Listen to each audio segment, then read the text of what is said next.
Nzakulosa na kulori muyingiseli, nzakulosa na kulori muyingiseli. Isiku leri ni endlaka video leyi, kambe wena siku leri u nga ta va u yamukela yona video leyi, isiku leri xikateko lexi xi ku fikelaka ni nkarhi wihi na wihi u nga va ka u yingisela video leyi. Nakulosa hi vito ra Yesu, murhandziwa wa Xikwembu, murhandziwa muyingiseli. Namuntlha ni ta vulavula hi leswi ni swi dyondzeke eka buku ya Jacobe chapter 1 verse 18. Laha ndzi twisiseke leswaku ku va hi tswaliwa vuntshwa swi endleka ntsena hi rito ra Xikwembu loko hi tinyikela eka Hosi Yesu. Hi va kusukela ka ku lahaya loko hi tinyikele hi mbilu ya hina hinkwayo, hi leswaku hi tswaliwa vuntshwa, hi chuliwa vana va Xikwembu. Mhaka yin'wanyani murhandziwa wa Hosi a hi ku va vana va Xikwembu ntsena, hi va mativula, hi va vana va mativula, hi va mihandzu ya mativula emahlweni ka Xikwembu, emavokweni ka Xikwembu. Makwerhu, laha eka Jacobe chapter 1 verse 18, loko ni pimisa hi ku ya mahlweni hi ximo lexi leswaku kasi ku endleka yini hi mativula lawo kumbe mihandzu ya ku sungula la ku vulavuliwaka hi hina vanhu loko hi yamukela Yesu hi tswaliwa vuntshwa. Swi hlaya yini laha? Naswona moya lowo kwetsima makwerhu a wu ni pfuna hi ku ni tisela ku twisisa leswaku hi xona xivangelo lexi xi endlaka leswaku vana va Xikwembu i mfanelo ya vona ku va yisa exiluveleni xa Xikwembu mihandzu ya ku sungula. Loko hi vulavula hi mihandzu ya ku sungula, ku vulavuliwa hi munyikelo wa mativula ni swa vukhume. Swilo leswi swi vitaniwa leswaku i mihandzu ya ku sungula emahlweni ka Xikwembu. Naswona makwerhu muyingiseli, swi nyimela moya wa hina, swi nyimela xiyimo xa hina na Xikwembu. U ta swi twisisa loko ni ri karhi ni ya mahlweni ni vulavula hi tivhesi leti ti fakazaka hi mhaka leyi. Eka buku ya Ezra, eka buku ya Ezra eka chapter 8 verse 23, va sungule ku veni na varhangeliwe hi yena Ezra loyi kota a ri muprista. Va ti lulamisela ku tlhelela eJerusalema na va suka evukhumbini eBabilona. Eka yena chapter 8 wa Ezra loyi verse 23, va sungule ku va ti lulamisela va zila. Eka verse 24 wa yena chapter 8 loyi wa Ezra loyi, hi laha se hi vonaka exihundla lexi Xikwembu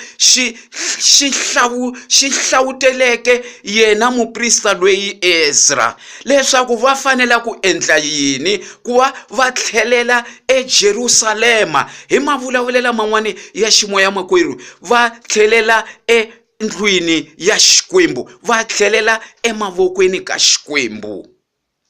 Makwerhu, eka verse 28 wa yena Ezra loyi chapter 8, eka verse 28 hi vona hikuva va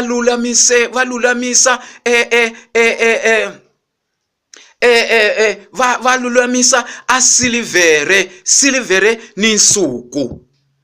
Swilo leswi swimbirhi leswi makwerhu la hi nga vona leswaku ku vulavuliwa hi male, ku vulavuliwa swi hlaya male, kambe hi tlhelo rin'wani swi na nhlamuselo ya ximoya. Swi yimela timbilu ta hina ku tinyikela emahlweni ka Xikwembu, swi yimela ku dzunisa Xikwembu. Makwerhu, va lulamise leswo yena Ezra loyi a va byela leswaku n'wina se ni muhlawuleke ku muta tamela eswilo leswi hileswaku na n'wina muhlawulekile naswona swilo leswi swi hlawulekile na swibye swa kona leswi swi nga ni swi hlawuleke hileswaku swi hlawulekile. Vona mhaka yin'wanyani loko hi hlaya ka Hagayi chapter 2 verse 8 wa vona makwerhu verse 8 Xikwembu xi ri silivhere ni nsuku i swa mina. Hi xona Xikwembu xi vuleke marito lawa. Wa vona leswaku Xikwembu xi vulavula hi mhaka ya ku entelela ya ximoya leyi yimelaka timbilu ta hina. Anga kona la misaveni loyi anga kotaka ku endla mbilu ya munhu kumbe a endla moya wa munhu ntsena i swilo swa Xikwembu ntsena. Makwerhu a hi leswo ntsena. Eka Malaki chapter 3 verse 8 xi ri Xikwembu n'wina mani yivela hi swa vukhume ni munyikelo. Munyikelo wihi wa kona wa ku sungula ndzhaku ka loko swa vukhume se hi swi susile hi swi pambulile hi swi veka tlhelweni. Xikwembu xa ha rindzela ku vona hi ku rhandza ka hina hi ku tihlawulela ka hina leswi swi yimele moya wa hina swi yimele mbilu ya hina. Hi laha makwerhu loko hi swi endla leswi hi yisa swa vukhume ni munyikelo wa mativula exiluveleni xa Xikwembu laha Yesu a xumayeliwaka kona hileswaku na hina hi hundzuka hi va mihandzu ya ku sungula ya Xikwembu. Tanihiloko hi tiva leswaku Hosi Yesu i mativula ya Xikwembu. Hi ku yisa ka hina swilo leswi hi ku rhandza ka hina na hi nga sindzisiwanga hi ku rhandza ka hina hi hundzuka mativula ya Xikwembu na hina. Hi leswi swi nga lahaya ka Jacobe chapter 1 verse 18.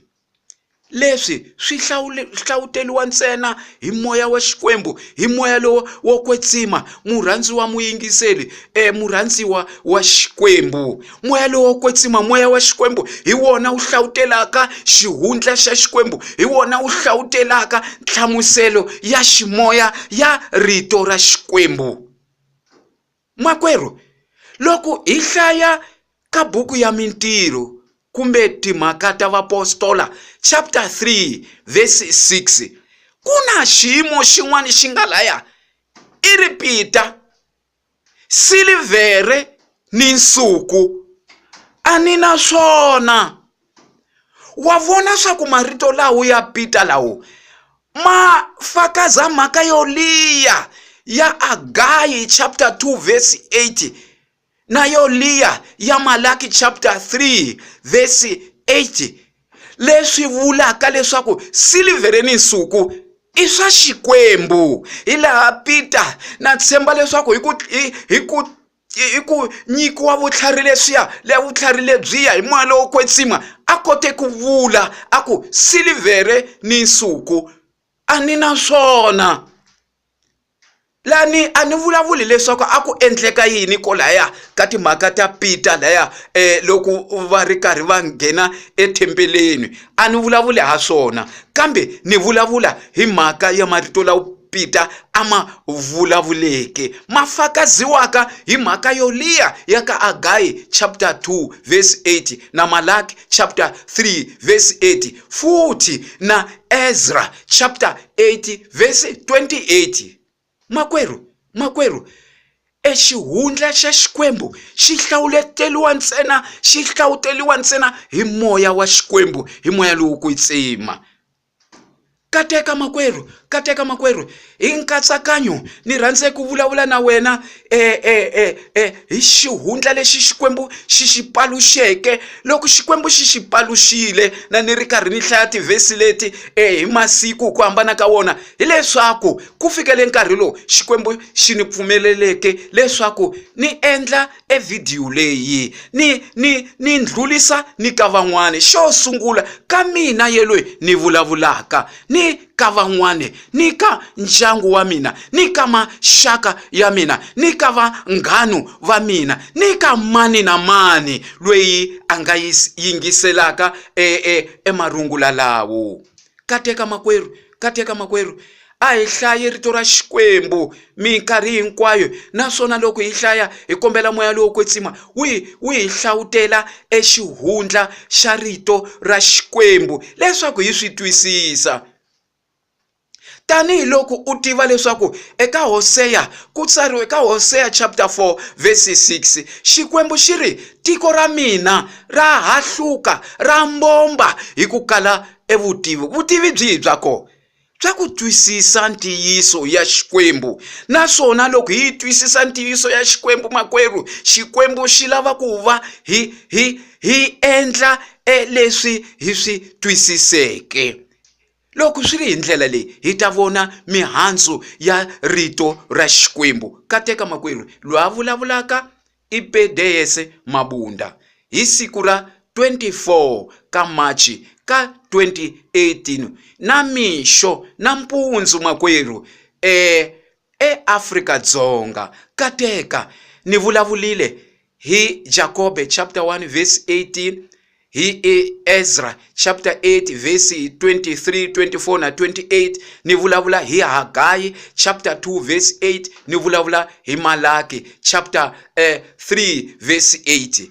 Ni tlhela ni vulavula katsongonyana hi marito ya muapostola Peter eka Mintirho chapter 3 verse 6, la angeti silivere ni nsuku ani na swona. Makwerhu kateka a hi hlaye rito ra Xikwembu hi ya mahlweni, naswona hi kombela moya lowo kwetsima wu hi dyondzisa siku na siku. Kateka makwerhu, moya lowo kwetsima wu ta ku pfuna hi vito ra Yesu, amen.